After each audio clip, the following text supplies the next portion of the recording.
क्या राम मंदिर में चढ़ावा चोरी सिर्फ एक झांकी है? क्या देश के बाकी बड़े मंदिरों का राज खुलना बाकी है?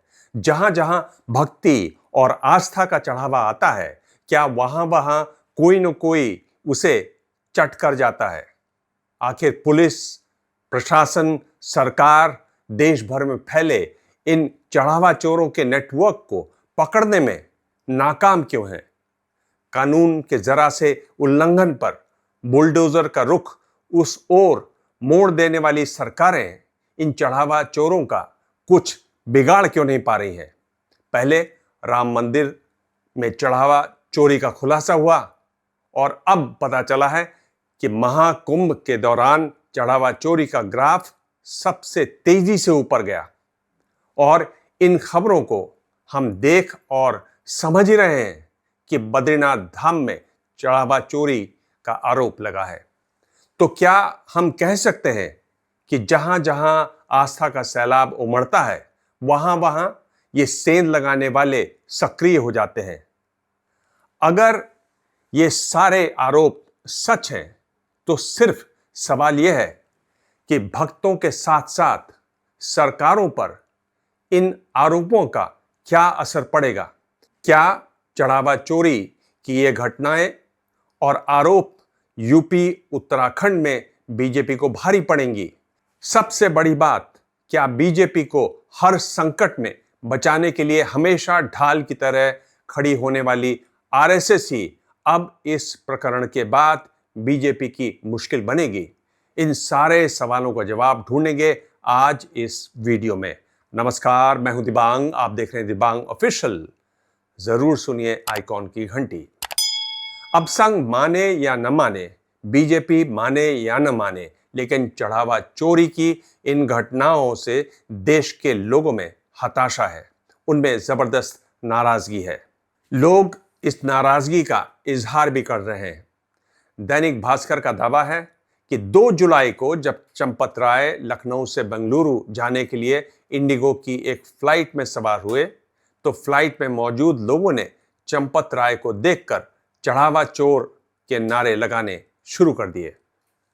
अयोध्या में फैजाबाद बार एसोसिएशन से जुड़े वकील लगातार विरोध प्रदर्शन और मार्च कर रहे हैं।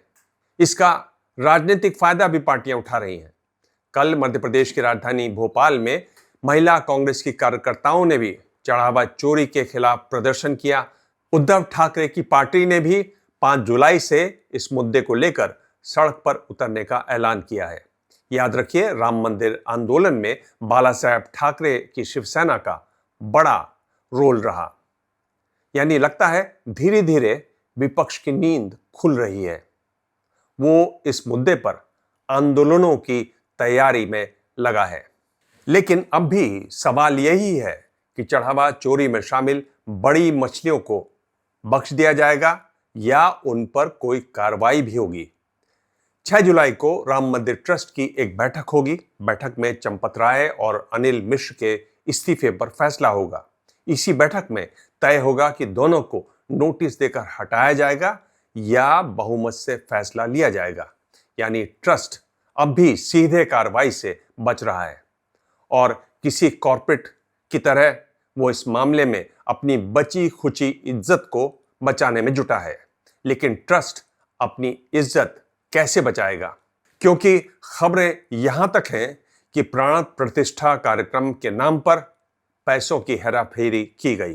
दैनिक भास्कर को सूत्रों ने बताया कि प्राण प्रतिष्ठा कार्यक्रम के दौरान साज सज्जा का काम अलग अलग ठेकेदारों को दिया गया और दरों में बढ़ा चढ़ाकर बिल बनाए गए। यानी अभी अयोध्या में भगवान राम का गृह प्रवेश भी नहीं हुआ कि घोटाला शुरू हो गया। पश्चिमी यूपी की स्थानीय भाषा में इसे कहते हैं कि गांव बसा नहीं और उचक्के पहले से आ गए। यानी गांव बसने से पहले ही चोरों ने गांव को लूटने की योजना बना ली। यह भी पता चला है कि चढ़ावा चोरी का ग्राफ सबसे ज्यादा महाकुंभ के दौरान ऊपर गया। रिपोर्ट्स के मुताबिक 13 जनवरी 2025 को शुरू हुए महाकुंभ के दौरान हर रोज 84,000 से 1 लाख श्रद्धालु दर्शनों के लिए पहुंचे। किसी किसी दिन श्रद्धालुओं की संख्या 10 से 12 लाख के बीच थी। सूत्रों के मुताबिक इस दौरान ट्रस्ट के कहने पर दान की गिनती के लिए अतिरिक्त स्टाफ लगाया गया। यह स्टाफ दान की गिनती के लिए एसबीआई की मदद कर रहा था।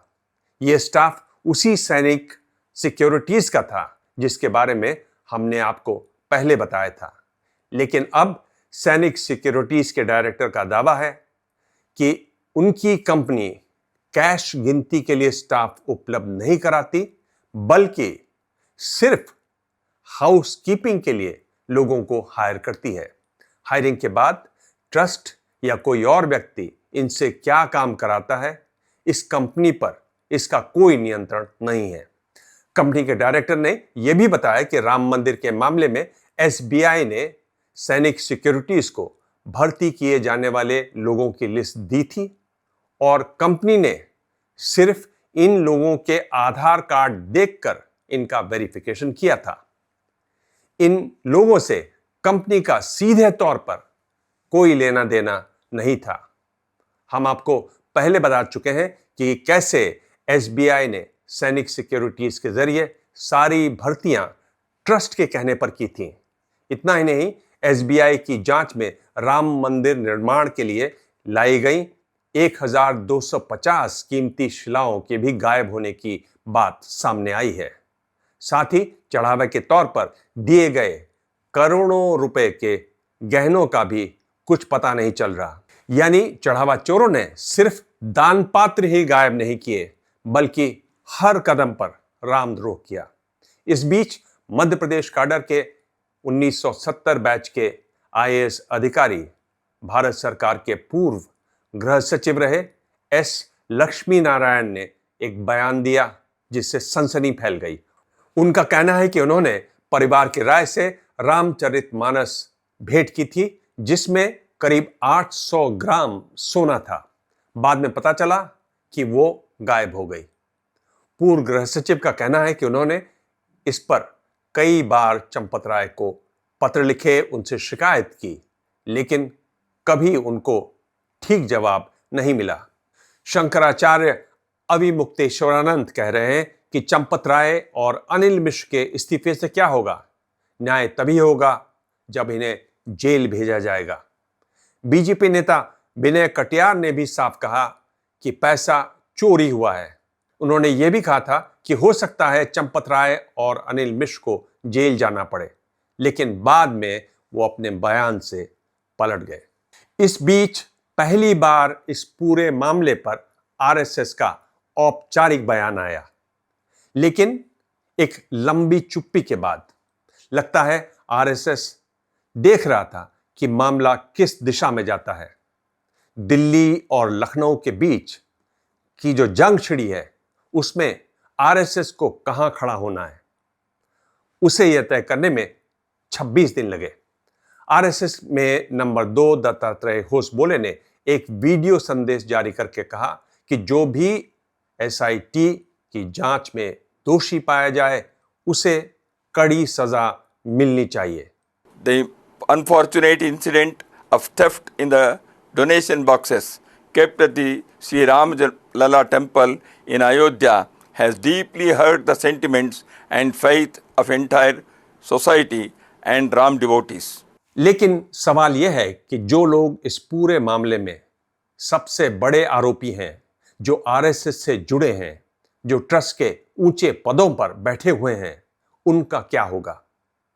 होसबोले कर्नाटक में रहते हैं। चढ़ावा चोरी के बाद कभी गोपाल राव की तो कभी चंपत राय की कर्नाटक जाने की खबरें आती रहती हैं। जिन पर चढ़ावा चोरी के आरोप हैं, वो बार बार कर्नाटक क्यों जा रहे हैं? क्या होसबोले आरएसएस की तरफ से इस पूरे मामले की देखरेख कर रहे हैं, उसको मैनेज कर रहे हैं? लेकिन उनका वीडियो देखकर लगता है कि वो खुद टेलीप्रॉम्प्टर देखकर यह संदेश पढ़ रहे थे। टीवी न्यूज से मेरा दशकों पुराना अनुभव है और मैं ठीक ठीक अंदाजा लगा सकता हूं कि कोई टीपी देखकर पढ़ रहा है या नहीं।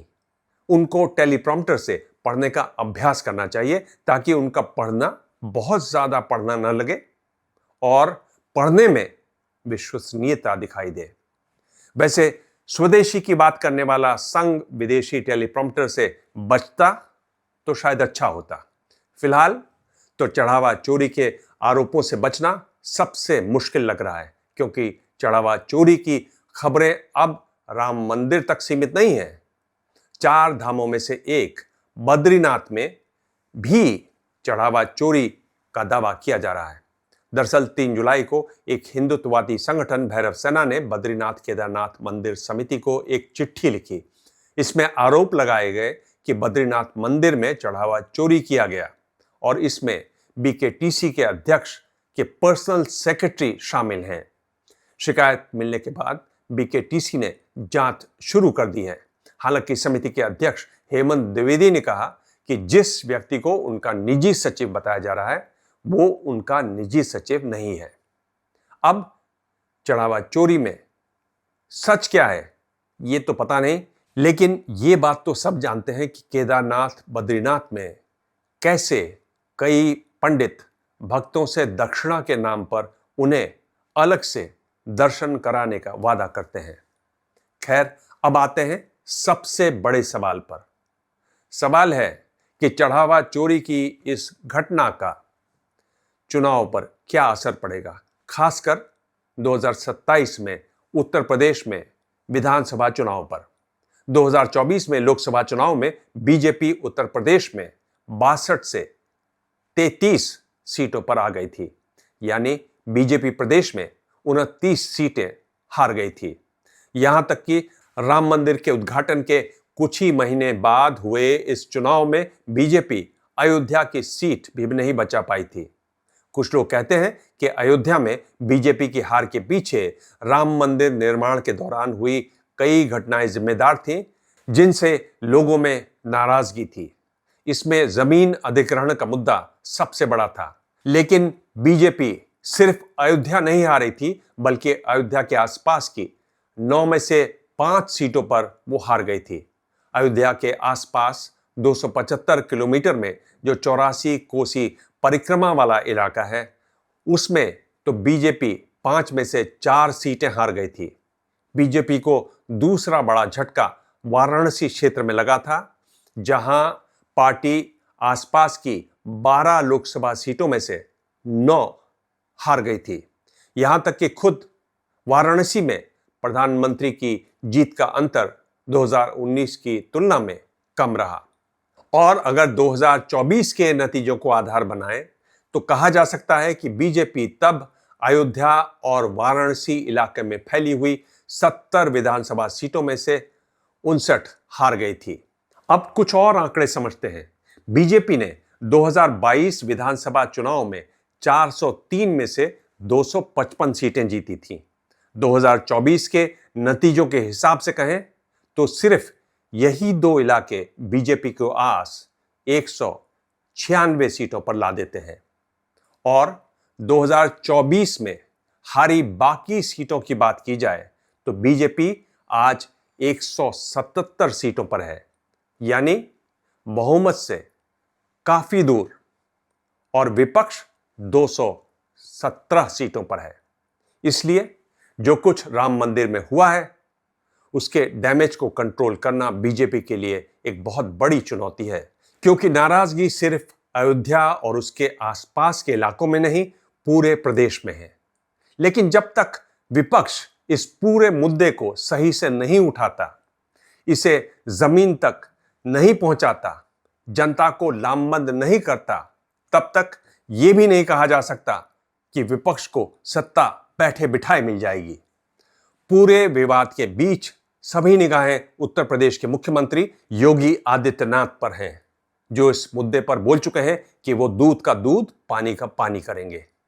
असल में चंपत राय ने अपने पूरे कार्यकाल में योगी आदित्यनाथ को मंदिर ट्रस्ट से बाहर रखा, जबकि गोरखनाथ मठ का राम मंदिर आंदोलन से दशकों पुराना रिश्ता है। महंत अवैधनाथ और महंत दिग्विजयनाथ ने इस आंदोलन की नींव रखी थी। महंत दिग्विजयनाथ महंत अवैधनाथ के गुरु थे, जबकि महंत अवैधनाथ योगी आदित्यनाथ के गुरु। लेकिन जब ट्रस्ट बना तो योगी को बाहर रखा गया। वजह दिल्ली और लखनऊ के बीच का झगड़ा जो बरसों से चला आ रहा है। विवाद सामने आते ही योगी ने तुरंत कार्रवाई की। उन्होंने चंपत राय को दूर रखा। इसकी भी प्रदेश भर में काफी चर्चा है। इसलिए इस मुद्दे के सहारे जीत की उम्मीद लगा रहा विपक्ष अगर सिर्फ राम भरोसे बैठा रहे तो उसका कुछ नहीं होगा। आपके ढेरों संदेश आ रहे हैं। आज का ये वीडियो आपको कैसा लगा जरूर बताएं। ये भी बताएं कि आप और किस तरह की वीडियो देखना चाहेंगे, क्योंकि पिछले दिनों में हमने करीब 3-4 अलग विषयों को उठाया है। आपकी राय मैं देखता हूं, उसे पढ़ता हूं, उनके जवाब भी देता हूं। अपनी राय लगातार भेजते रहें। धन्यवाद।